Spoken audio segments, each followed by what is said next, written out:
Bonjour à tous, merci d'être là. Bonjour Brice. On va pas tarder à démarrer pour être dans les temps. Un petit mot sur les sponsors. Bon, on commence à les connaître, mais important. Ce type d'événement n'aurait pas lieu sans ces sponsors, donc merci encore une fois à eux. On est à distance, je crois que Nior est avec nous, à distance, donc possibilité de poser des questions à distance avec ce petit code et l'application Klaxoon. Voilà, pour ceux qui sont à distance, pour ceux qui sont là, on va faire plus simple, en levant la main, je pense que ça marche. Et puis on va commencer par se présenter. Norbert. Oui, merci. Norbert Baudot, donc je travaille au sein du groupe Accor, dans un département qui s'appelle Accortech, plus précisément IT Ops, donc les opérations d'infrastructure. Je suis Transformation Lead, donc c'est quoi? C'est aider la structure en fait à se transformer par rapport aux technologies, notamment du cloud, travailler sur le knowledge management, l'upskilling des personnes, travailler sur le modèle opérationnel. Donc aujourd'hui, ça implique beaucoup de changements dans nos façons de travailler et donc forcément, on touche un peu à l'agilité. Moi, je suis Brice, je suis porteur de l'offre Agilité Innovation chez Zenica et je suis coach, formateur. Et je travaille avec Norbert depuis 1 an sur le programme Move to Cloud, là, dont on va vous parler, et puis également en transverse, là, surtout IT Ops, un peu plus récemment. Voilà. Hervé. Merci, bonjour à tous. Hervé Frova, je suis Scrum Master chez Accor depuis mars 2023 et je suis agiliste depuis à peu près 7 ans. Et j'ai ma propre structure, Pizzana, depuis 2 ans maintenant. Allez, de quoi on va parler, Norbert? Alors, comme ça fait déjà quelques jours que vous êtes sur le sujet, on a essayé de faire un peu d'humour. Donc, on va vous raconter une histoire. On ne va pas rentrer dans des détails techniques. Donc, pour une bonne histoire, eh ben, il faut surtout de bons interlocuteurs, des héros, des acteurs, en fait. Donc, peut-être vous allez les reconnaître. Voilà, donc des aventuriers, puisque c'est une petite aventure, ce qu'on a vécu depuis 2022. On vous promet forcément des choses que l'on a apprises en fait, au fur et à mesure de notre périple, Move to Cloud. Et puis bien sûr, un bon film, c'est des échanges, des moments d'action. De temps en temps, on lève les mains aussi. Et si vous restez jusqu'à la fin, peut-être vous aurez un happy end. Petit disclaimer, si vous avez reconnu à peu près le film, en fait, il n'y aura pas de Graal à la fin. On n'a pas trouvé la méthode idéale. Mais en tout cas, on chemine et on chemine bien. Allez, comment ça a commencé? Alors, je vais vous raconter du coup l'histoire. On est en janvier 2022, on a cadré un projet de Move to Cloud. Le Move to Cloud, tel qu'il est défini aujourd'hui, c'est un plan de 2 ans pour migrer environ 12 data centers régionaux, environ une 40aine de headquarters dans le monde. L'idée, c'est de les monter dans le cloud, donc ça veut dire qu'il faut préparer une plateforme. Il faut faire l'assessment de ce qui se passe dans les data centers, parce que forcément, entre la théorie et la pratique, on découvre des choses. Et forcément, effectuer la migration. Tout ça en 2 ans, car c'est issu d'un programme autour d'économie. Et donc, on était timé dans le temps. Donc, on a commencé en janvier 2022, et normalement, on doit clôturer en décembre 2024. Au tout début du programme, on est une dizaine de personnes. On les a un peu symbolisées comme ça. On a le programme qui est plutôt l'aventurier, les gens avaient envie d'y aller. Et on a la méthodo parce qu'on a rencontré dans ce projet beaucoup de défis. C'est un projet très innovant. Encore une fois, une montée dans le cloud à l'échelle, chose qui était relativement nouveau. On était plutôt opportuniste sur le cloud. Donc des enjeux technologiques, on va dire. On avait des enjeux d'upskilling. Il y avait des personnes qui ne savaient pas encore, qui n'étaient pas formées sur le cloud. Des enjeux méthodologiques, des nouveaux outils collaboratifs. On travaillait notamment aussi beaucoup à l'international, chose qui ne se faisait pas beaucoup avant. Donc forcément en langue anglaise, avec on va dire des outils de collaboration, mais aussi de ticketing un peu nouveaux. Et forcément aussi méthodologique dans le sens où l'agilité s'y prêtait bien. Comme on devait assesser les choses et qu'on ne savait pas exactement encore ce qu'on devait exactement faire, forcément on devait être réactif. Et pour nous, on s'est dit, on va être aussi innovant, on va faire de l'agilité, parce que l'agilité, c'est systématiquement avoir du feedback, avoir une boucle de feedback, etc. Donc on va se lancer là-dedans. Et on y va, et on est parti, on est en janvier 2022. Et quand on parle d'agilité, on parle produit. Donc tout de suite, on s'est dit, encore une fois, comme on doit développer une plateforme pour recevoir ces fameuses applications qui sont dans les data centers, on va envisager d'aller jusqu'au bout et de définir ce qu'est un produit. Donc c'est un peu ce que fait Sean Connery à Indiana Jones. Il lui dit, mais en fait un produit c'est super simple, on a regardé un peu plein de documents. Il suffit de vraiment suivre finalement la théorie et ça devrait bien se passer. Or, il faut savoir que si on n'injecte pas assez de culture agile, on a des petites résistances et puis surtout à l'infrastructure, on n'envisage pas de fabriquer des produits. Les produits, c'est plutôt côté applicatif, c'est pas trop infrastructure. Donc finalement, c'est un peu la découverte de la carte, c'est qu'entre le guide théorique qui est quand même qui est bien renseigné et la pratique, on rencontre des petites résistances. Donc forcément, on a un peu revu notre copie petit à petit en disant ok, c'est peut-être pas forcément un produit c'est un PO, bon, on va essayer de cheminer en fait sur la façon de définir cette plateforme, mais on n'est pas en pur produit, vision produit, on va dire. Donc ça, premier petit écueil, si je puis dire, en tout cas, lesson learned là-dessus. La deuxième chose, c'est qu'on voulait être agile, et agile à tout niveau, dit agile at scale. Ça tombait bien, on avait trois choses à faire. On avait de l'upskilling à faire, donc qu'on pouvait envisager comme on pouvait l'envisager en fait en mode un peu sprinté. On avait construit une plateforme, ça ressemble beaucoup à un produit, donc pareil, ça sprintait sûrement. Et enfin, faire une opération qui est donc de migrer les data centers un à un en fait dans le cloud, on va dire avec choses relativement séquencées. Ça, c'est ce qui s'est dégagé au fil du temps. Et on s'est vite aperçu que finalement, tout n'était pas agile. Donc c'est pour ça que là, on a eu à des moments de tension pour dire, mais non, il n'y a pas qu'une méthode, on ne peut pas tout passer à l'agilité. On peut se concentrer sur un outil, mais toutes les activités ne sont pas agilisables facilement. Il faut que les gens soient prêts, et puis surtout, il faut aussi que entre guillemets, les opérations s'y prêtent. Donc on est en mai 2022, et c'est là où finalement on arrive à découper le programme d'une façon un peu plus raisonnable et raisonnée. Et on le découpera en 3 streams. Un stream d'upskill qui sera plutôt du Scrum-Band, c'est-à-dire qu'on essaie de se motiver à faire des choses en 2 semaines, mais on n'hésite pas à modifier. Je le traduis comme ça. Après, les agilistes, eux, reverront la copie. Moi, je vulgarise. Une partie plateforme, là, c'était un board Kanban, simple. Un board Kanban avec une backlog très fournie. Des fois, on avait 400 choses dans la backlog. Et en in progress, on avait des fois 150 tickets dans l'in progress. Donc, vous voyez un Kanban un peu particulier. Et sur la partie data center, là, c'est vraiment... faut imaginer que c'est une série d'opérations pour fermer un data center. Donc ça, c'était plutôt du mode Gantt, un calque finalement d'environ 120 opérations et que l'on fabrique en fait avec un compte à rebours. Donc on améliore data center après data center, mais on ne fait que placer un calque. Donc on voit vraiment 3 méthodes, 3 streams avec quand même la volonté de les faire se consommer les uns aux autres, puisque Operation Data Center a besoin de la plateforme, puisqu'il faut qu'elle soit prête en temps et en heure par rapport aux features, et que la plateforme a besoin d'avoir des gens skillés, et donc forcément il faut que les gens soient formés. Donc on voit des choses quand même où il y a besoin d'avoir des points de convergence et des points d'adhérence. Fort de cela, si je me souviens bien, j'ai une petite perte de mémoire, mais il n'y a pas de souci. Fort de cela, on s'aperçoit que finalement on se transforme beaucoup. On est toujours, on sait qu'on n'en est qu'à la moitié, même au quart du trajet.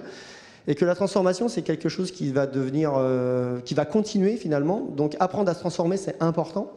Donc on fait appel finalement à un moment donné, c'est en juillet, août 2022, à Abris de Zenica pour nous accompagner dans l'approche de la transformation et comment on peut finalement être beaucoup plus résilient aux choses que l'on découvre au fur et à mesure d'un programme, tout en sachant qu'on est toujours timé, que le TikTok de l'horloge tourne et qu'il faut délivrer. Donc je laisse la main à Brice. Et donc, Effectivement, moi j'arrive en septembre 2022 dans l'aventure, je rejoins l'aventure. Un des premiers trucs qu'on s'est dit avec Norbert, c'est OK, on va mettre de l'agilité là dans le programme.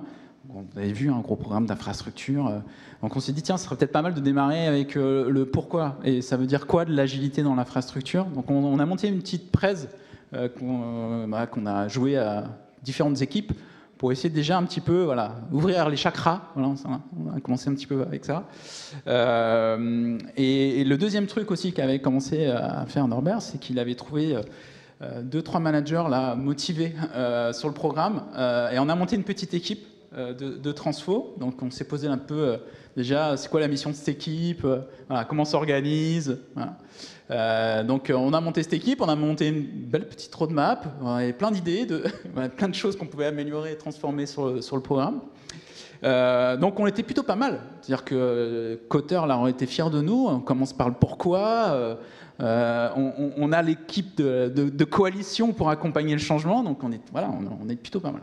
Et Norbert me dit, bon, ça serait bien quand même que tu regardes un peu comment fonctionne sur les streams 2 et 3. Donc j'ai fait un petit diagnostic. On interviewé quelques acteurs clés en fait sur ces streams-là.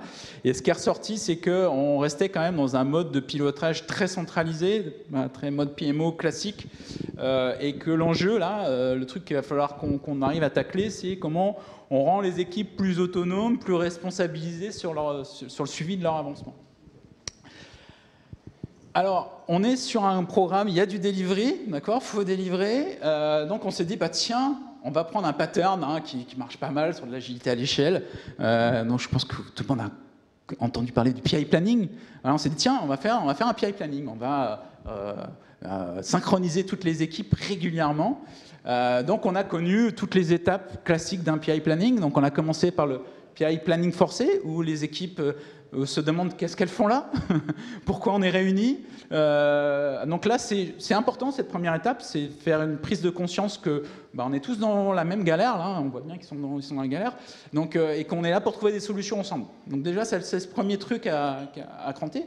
Pour arriver vers le PI négocié, c'est en gros, on trouve des solutions ensemble et puis on essaye de partir tous dans la même direction. Donc ça, c'est un petit peu les étapes qu'on a connues sur ce rituel. Concrètement, ça ressemblait un petit peu à ça. Donc un bon événement de synchro, et je pense que sur un gros programme de cette taille-là, c'est important de réunir les équipes. Donc les premiers étaient à distance, les derniers plutôt en présentiel. Donc ça, c'était cool d'avoir les gens qui se parlent, qui trouvent des solutions ensemble.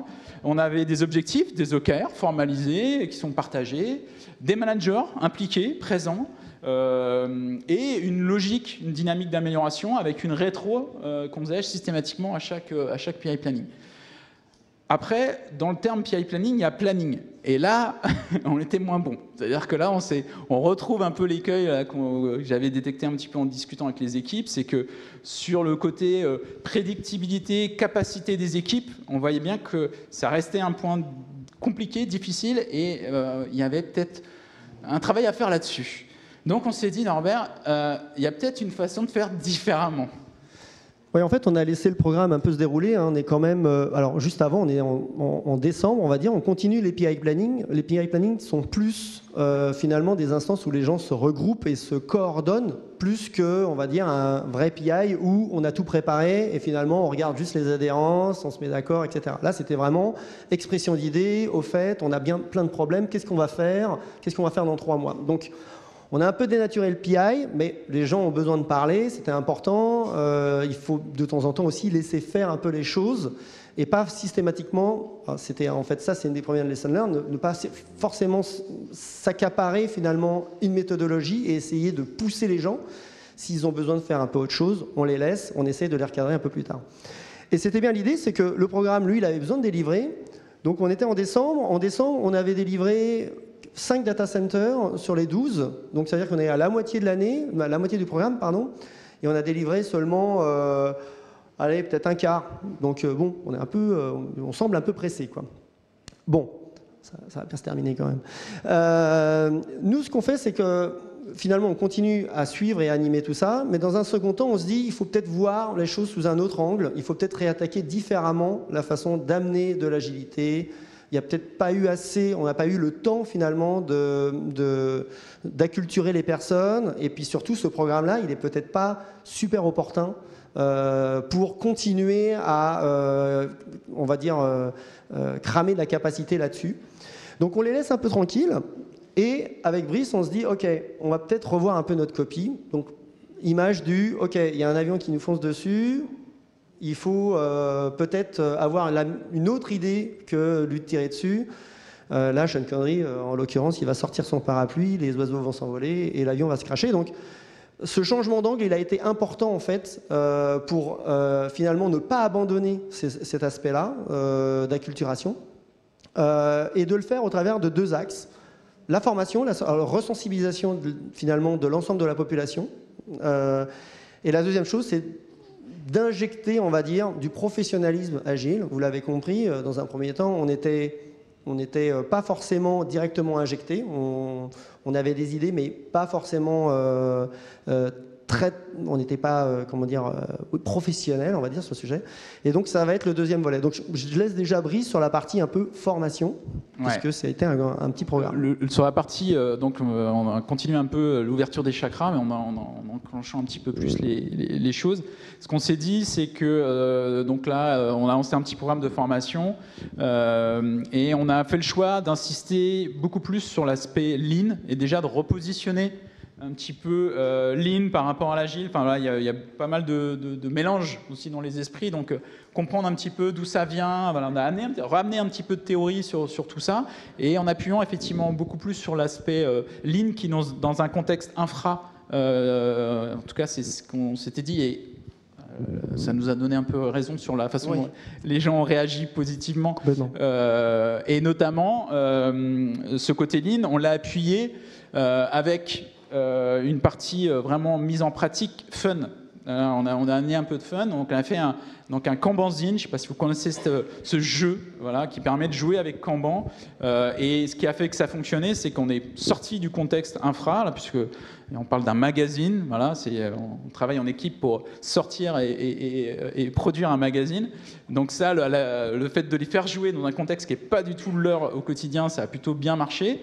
Et ce qui a marché aussi, ce qui est important, c'était de prendre un temps de débrief et de remettre en contexte, finalement, dans leur contexte, tout ce qu'ils avaient pu vivre dans le jeu et de voir un petit peu comment ça résonnait par rapport à leur quotidien. Donc ça a plutôt bien fonctionné. Vous voyez, les gens étaient contents, ils faisaient de belles photos.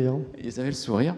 Donc ça, je pense que ça a amené au niveau de l'organisation et au niveau du programme un petit plus. Voilà, donc ça, on l'a fait sur l'ensemble de tout le département. Ça représentait une 40aine de personnes en France. On va continuer à le faire à l'international. Ce qui était important, c'était d'aller bien au-delà du programme. Les programmes impliquaient certaines personnes du département.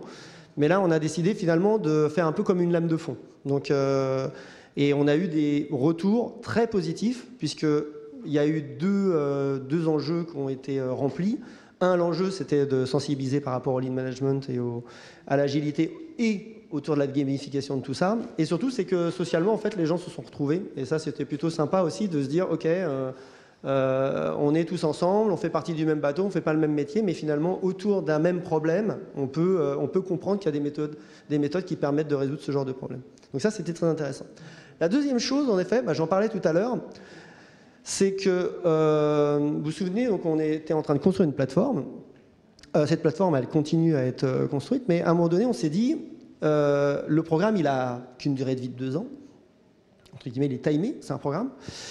Et à un moment donné, tout ce qui est fabriqué, il va bien falloir le redonner en fait à des équipes opérationnelles pour en faire le support, voire même peut-être y ajouter des features au fil du temps, pas comme un produit, quoi, mais bon, on ne sait pas encore que c'est un produit. Donc émerge une nouvelle idée, c'est de se dire, en parallèle du programme, on aurait besoin aussi de développer ce qu'on appelle un catalogue de services. Comment on réutilise des briques qui auraient été fabriquées par le programme ou ailleurs, et comment on peut les proposer finalement à notre département qui veut consommer finalement de l'infrastructure facilement, qui est le département qui fabrique les applications chez nous, Digital and Business Factory chez nous. Quand on a eu l'idée du catalogue de services, on s'est dit, OK, on va le faire en mode agile, encore une fois, un autre essai. Est-ce qu'aussi, on se dit, on va injecter directement un Scrum Master. Donc on fait appel à Hervé, C'était en mars, donc du coup, ouais, mars-avril plutôt. Et il va vous parler, en fait, il va vous débriefer de ce qui s'est passé et de comment il a traité tout cela. Oui, merci Norbert. Donc effectivement, quand on a lancé l'équipe Service Catalogue, on avait encore de forts doutes sur le fait qu'une méthodologie agile soit adaptée aux problématiques d'une équipe d'infrastructure. On a mis ici quelques exemples de verbatim du type l'infra n'est pas un produit, contrairement à un développeur, je ne peux pas découper mes tâches d'infrastructure, etc. Donc on avait pas mal de doutes. Et pourtant, il s'avère que l'utilisation d'une méthodologie agile dans le cadre d'une transformation, une transition vers le cloud, est particulièrement complémentaire et adaptée. Et c'est ce qu'on veut illustrer ici à travers cet exemple au milieu, en 3 axes, où je pars d'une organisation IT traditionnelle, au sein de laquelle je vais livrer telle infrastructure pour telle date à tel client, donc une organisation en projet, où je livre des éléments qui sont très spécifiques, où je vais avoir des équipes qui sont hautement spécialisées. Donc je vais travailler sur la partie base de données ou sur la partie système d'exploitation, et où ces équipes vont se passer la main sur une organisation classique de cycle en V que l'on connaît tous. Et en fait, l'agilité et le move to cloud sont parfaitement complémentaires parce que je peux, avec ces deux approches, complètement renverser le paradigme, passer d'une approche projet à une approche produit. Donc c'est ce qu'on a fait ici en permettant à nos utilisateurs, qui sont en fait des développeurs, de déployer eux-mêmes de façon standardisée, de façon automatisée et autonome, leurs propres infrastructures qui correspondent du coup déjà aux standards d'accord et à leurs besoins, puisque c'est comme ça qu'on a designé le produit. Et je passe aussi d'équipes hautement spécialisées à des équipes qui sont du coup cross-disciplinaires, responsables de l'expérience de bout en bout, et qui vont développer des compétences en T, donc c'est-à-dire avec un domaine large de compétences, pas forcément profond, sur des sujets comme de l'infrastructure as code, les spécificités de mon cloud provider, etc. Et d'utiliser l'agilité pour faciliter la montée en compétences sur ces domaines. Et donc on a vu qu'il y avait des doutes. Au final, c'est un framework qui est assez adapté. Et donc quelle est la démarche qu'on a eue pour faciliter la transition de cette équipe vers l'agilité? Donc on a eu d'abord une phase d'observation. Ensuite, on a eu une phase d'analyse de l'existant, donc cartographie des flux, analyse des KPI sur Jira, etc. Ensuite, on a eu un des premiers éléments clés, c'était de s'assurer que l'équipe se sente entendue dans cette démarche à travers des entretiens individuels. Deuxième étape, ça a été de s'assurer que l'équipe puisse s'exprimer au sein de ses pairs à travers des rétrospectives de groupe. Et la dernière étape, une étape vraiment clé, c'est de s'assurer que l'équipe se sente embarquée dans la construction et la sélection du framework agile, donc Scrum ou Kanban, qui sera le sien pour les étapes à suivre, pour vraiment les responsabiliser sur le fait qu'ils devront tenir leur rôle et responsabilité dans cette nouvelle organisation. Et donc on a fait ce mini framework aussi de transformation qu'on a appliqué sur le catalogue de services et qu'on a ensuite répliqué sur les autres équipes qu'on a pu transformer par la suite. Voilà, et donc ça a été plutôt un succès. Et ce qu'il faut savoir, c'est qu'on a eu des remontées très rapides en fait, des équipes. Pourquoi? Parce que ça les a beaucoup impliqués, en fait, finalement. Hervé l'a précisé, ils étaient embarqués, donc tout de suite ça donnait du sens à ce qu'ils fabriquaient. Ils avaient le droit de citer, ils avaient le droit de dire des choses. Donc ça, c'était important en termes d'organisation, c'était un peu nouveau. Et donc, l'injection, on va dire, du Scrum Master, et donc d'Hervé sur le sujet, a grandement facilité toute cette partie-là en termes d'animation et de débloquer un peu tous ces verrous. Il l'a fait sur le catalogue de services, il l'a fait sur un autre produit qui s'appelait Landing Zone. Et ce qu'il faut savoir, c'est qu'aujourd'hui, cette fameuse plateforme-là, on est en septembre encore, en septembre. Et en fait, on l'a déjà, Hervé est déjà en train de la reprendre, en fait. C'est-à-dire qu'on n'a pas attendu les 2 ans. Désormais, on doit passer vraiment cette plateforme en mode produit feature. Et donc, on commence cette plateforme qui était donc du coup en flux poussé. Désormais, on la passe en flux tiré. Donc l'idée, c'est vraiment, c'est un peu illustré ici, hein. Bon, c'est un peu grossier comme montage, mais bon. Mais l'idée, c'était vraiment de dire que ce temps qu'on a passé finalement à trouver notre équilibre, il n'est pas perdu. On a réussi à recranter finalement la partie agilité et de revenir sur le programme un peu plus tard avec des personnes beaucoup plus matures, avec encore une fois une injection de compétences sur la partie agile. Et aujourd'hui, Hervé va nous dire où il en est sur non seulement RVD, donc la partie plateforme, pardon, j'ai essayé de ne pas utiliser mes acronymes, la partie plateforme, mais aussi la partie service catalogue qui continue son cours et qui va se développer, et la partie landing zone chez nous. Oui, alors vous êtes en droit de vous demander pourquoi je montre des chiffres qui sont complètement relatifs et qui ne veulent rien dire pour vous. Ce qu'on veut illustrer ici, c'est 2 éléments. Le premier élément, c'est qu'on est une équipe d'infrastructure. Donc la notion de flux est essentielle et clé chez nous. Et via cette transition vers l'agile, on a réussi à maîtriser, à améliorer cette gestion des flux. C'est ce qu'on présente à travers ce premier graphe ici. Un deuxième élément qu'on veut présenter là-dedans et qui s'adresse du coup à deux publics, c'est que on a réussi, en produisant des KPI de ce genre à la fin de chaque sprint, donc 2 fois par mois, on a réussi à rassurer deux types deux groupes de personnes qui sont d'un côté les parties prenantes qui avaient des doutes sur cette transition vers l'agilité, en leur montrant qu'effectivement ça marche et qu'on s'améliore sprint après sprint, mais aussi on a réussi à rassurer aussi les équipes qui, comme Norbert le disait, avaient déjà eu cette transition vers le cloud, cette transition du français à l'anglais, en plus cette transition vers l'agilité, en leur montrant que malgré tout ça, on arrive toujours à livrer et qu'on arrive toujours à s'améliorer là-dessus. Et enfin, in fine, ce qu'on cherche à faire, c'est de satisfaire nos clients et nos parties prenantes en livrant des solutions adaptées. Pour autant, selon le framework de l'équipe, on va ensuite se concentrer sur 2 types de KPI. Donc sur une équipe Scrum, on va se concentrer sur, on peut le voir ici, la prévisibilité à travers des release burn down. Et sur des équipes Kanban, on va se concentrer sur la gestion du flux. Donc on peut voir ici à travers un cumulative flow diagram. Allez, conclusion, Norbert, qu'est-ce qu'on a appris? Une première conclusion, on va dire, c'est au travers de 6 lessons learned, on va dire. Donc l'agilité à l'échelle, bon, on a vu qu'il faut du coup clairement mieux commencer petit. Au début, on avait vraiment un plan, on voulait faire un plan total. Ça n'a pas marché, et encore une fois, je vous l'ai expliqué, il faut être patient, il faut savoir revenir sur l'ouvrage, il faut savoir réattaquer différemment. Et aujourd'hui, c'est plutôt bien embarqué, si je puis dire. Sur le mindset produit, il ne faut pas lâcher, donc encore une fois, bon, c'est un peu redite, mais ne pas lâcher cette vision produit. Petite anecdote, en fait, en avril 2022, c'était non, il n'y a pas de produit à l'infra, c'est pas possible, les produits sont de l'autre côté, ils ne sont pas ici.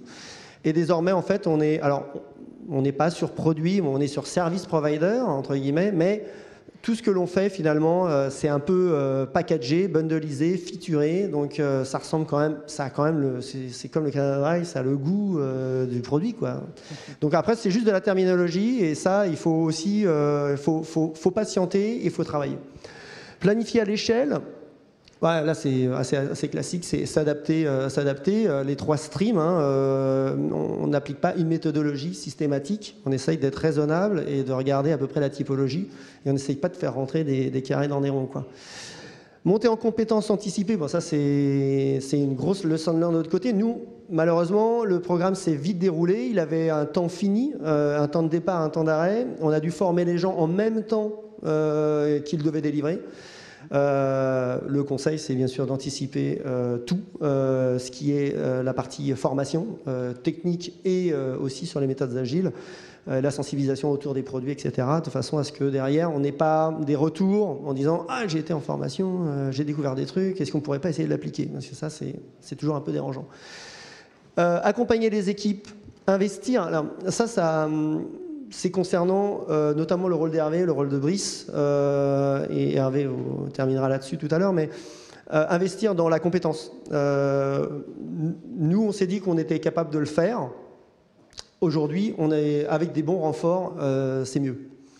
Donc il ne faut pas hésiter à investir et après essayer bien sûr de réincorporer les compétences et les connaissances, mais c'est toujours très bien d'investir. Et la gestion du flux, étendre, donc ça a été notre mécanique, notre stratégie un peu, c'est de dire, ok, maintenant qu'on a un petit une partie qui a un succès, comment on fait pour réattaquer, réétendre les choses. Et ça fonctionne plutôt bien. Et c'est une démarche que les gens comprennent parfaitement, puisque à partir d'un succès, on peut difficilement refuser d'étendre quelque chose pour essayer d'avoir d'autres succès. Managérialement parlant, c'est implacable normalement. Deuxième partie de la conclusion. Oui, alors, donc j'espère que, en tout cas, ce qu'on vous a présenté par rapport à la question de départ, on est plutôt positif. Hein. Ça a amené pas mal de cette approche Lean Agile a amené pas mal d'améliorations sur le programme. Après, si on prend un peu de recul par rapport à ce qu'on a vécu, moi, il y a un bouquin qui s'appelle Sooner, Safer, Happier, donc qui donne des patterns, anti-patterns sur l'agilité à l'échelle, business agility. Donc un bouquin que je vous recommande, qui est vraiment très bien. Et il y a un pattern qui est cité, qui pour moi a tilté par rapport à ce qu'on a vécu. Lui, il parle de déscaler avant de scaler. C'est-à-dire, il dit déscaler le système de travail avant de scaler l'agilité. Et je pense qu'on était vraiment là-dessus, c'est qu'on a voulu mettre de l'agilité au niveau programme et on ne s'est pas posé la question du niveau de maturité des équipes.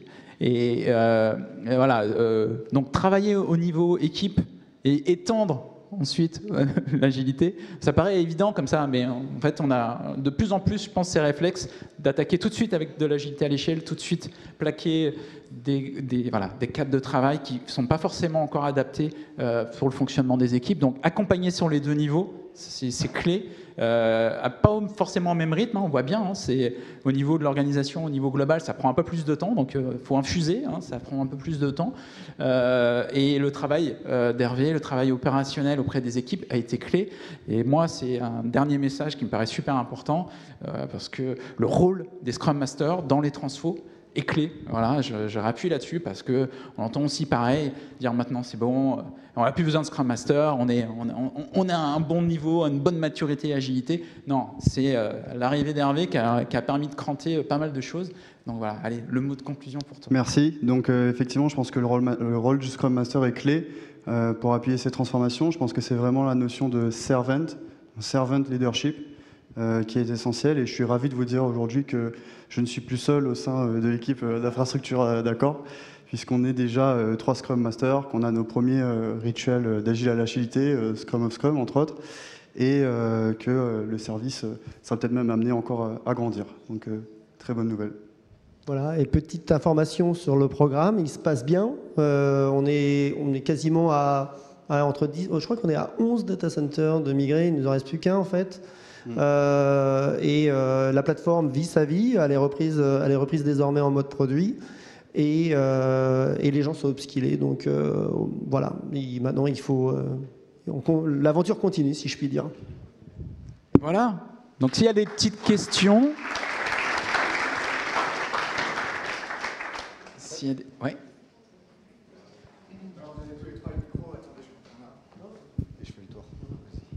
Alors, merci pour la présentation.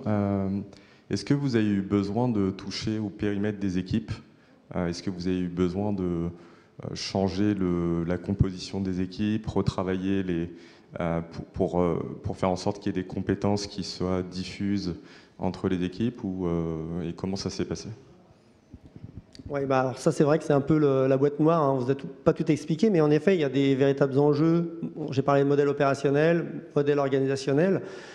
En effet, ce qu'il faut comprendre, c'est qu'au début, on n'avait pas des personnes à temps plein. Il nous fallait en effet des gens pluridisciplinaires dans les squads que nous formions, notamment autour de la plateforme. Donc oui, on a dû aller chercher, on a dû aller faire du matriciel, si je puis dire, donc aller récupérer dans des équipes autres que la mienne, typiquement, de la sécurité, du réseau, les faire travailler ensemble. Au début, pas à 100%, donc forcément, part-time, c'était très compliqué. Hervé a connu ça aussi un peu, même sur l'équipe IT Ops elle-même au début de Service Catalogue, il n'avait pas du full-time et au début c'est assez pénible, c'est assez compliqué finalement de faire avancer les choses.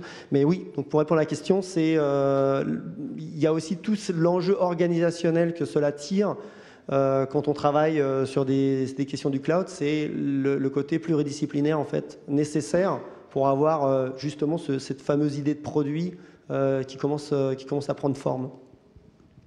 Merci.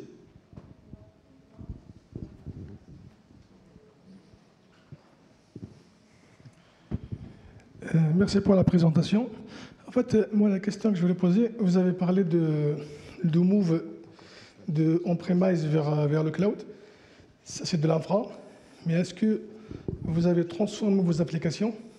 Vous avez utilisé les avantages de cloud, tels que le scaling et tout ça. Ça veut dire les transformer en conteneurs.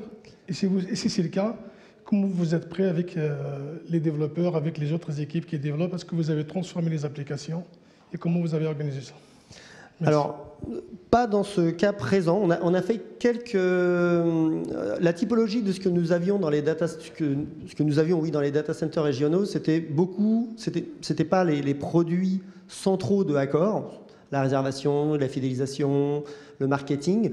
C'était plutôt tout ce qui est des applications qui sont très locales, qui ont une juridiction, un légal très local, donc un petit service de paye, etc. Ça représentait 2000 serveurs en tout. Des applications, il y en avait, je n'ai pas le chiffre en tête, mais il y en avait beaucoup, au moins 400 applications, mais toujours avec un third party. Donc, on n'est pas passé sur de la containerisation, on n'est pas passé sur du redéveloppement. En général, c'est plutôt du lift and shift, avec packager le lift and shift, on va dire. Donc, pas besoin, entre guillemets, de redévelopper cette partie-là. Je crois qu'il veut ajouter quelque chose. Ouais, en fait, je connais un petit peu le cloud. Du coup, c'est quoi le bénéfice de partir de on-premise vers le cloud si on ne bénéficie pas vraiment de ce qui est bénéficiable sur le cloud? C'est le scaling, d'avoir des VM rapidement. Alors, on a fait du scaling sur des services centraux. Surtout, on a fait des économies d'échelle. En fait, aujourd'hui, dans chaque data center, on avait des services, on va dire, qui étaient dupliqués. Ces services-là, une fois qu'on les monte dans le cloud, on est capable de les fédérer, en fait. Donc, forcément, factuellement, si on a 10 data centers, on va avoir 10 fois ce service nécessaire dans le data center pour pouvoir faire de la proximité. Là, quand on monte dans le cloud, forcément, on arrête d'avoir 10 instances. On va en avoir, alors, on ne va pas en avoir qu'une, parce qu'on va avoir autant que de régions data center que nous montons, parce que pour des problématiques de latence, on n'a pas aujourd'hui une zone d'hébergement, on en a 5.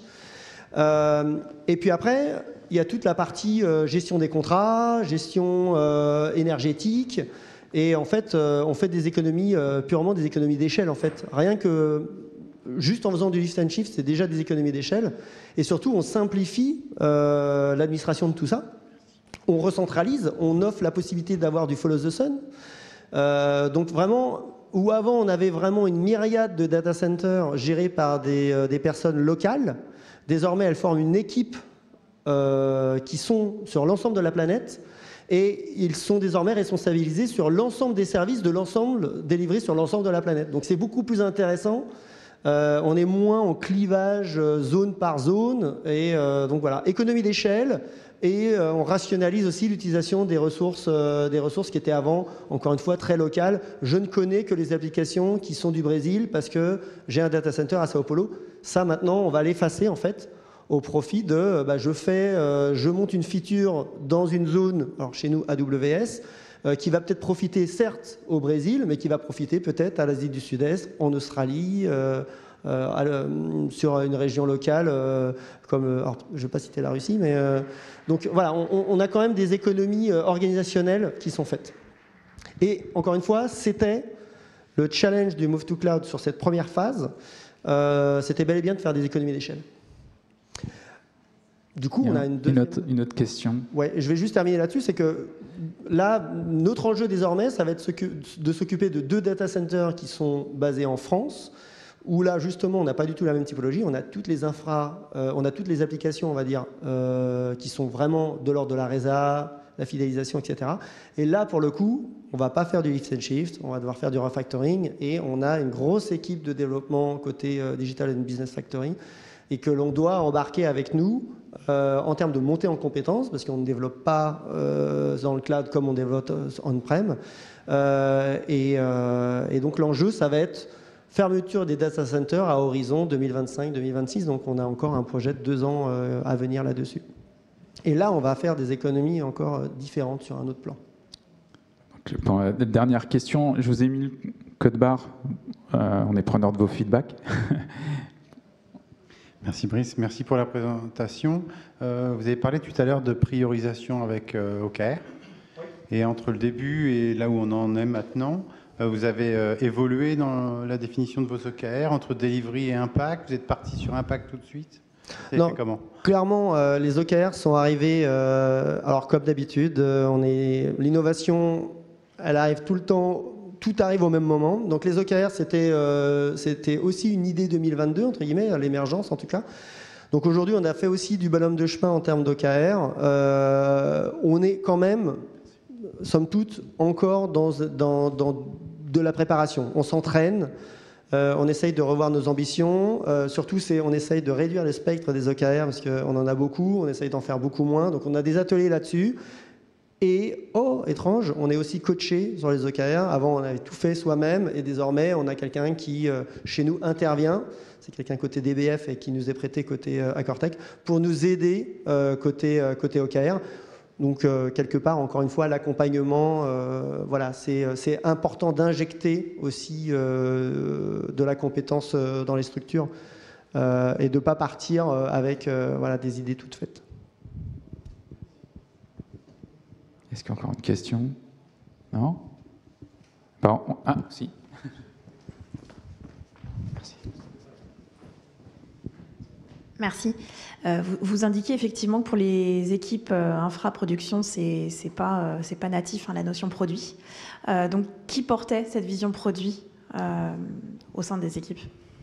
Alors, qui portait... Le sujet est en cours. Le sujet est en cours, justement. Qui portait à l'époque? Principalement moi, on va dire. Donc, j'étais pas forcément le meilleur... visiblement, en tout cas, je n'ai pas été le meilleur défenseur. J'ai expliqué beaucoup de choses, mais ça n'a pas cranté. Aujourd'hui, on attaque les choses différemment puisque les responsables des produits, ça va être directement les managers qui sont en responsabilité des équipes et ils vont porter les produits, ils vont devoir faire l'élection de PO notamment. Donc on a un rôle qui se dégage, qui est vraiment en cours, le sponsor. Eux, ils sont sponsors.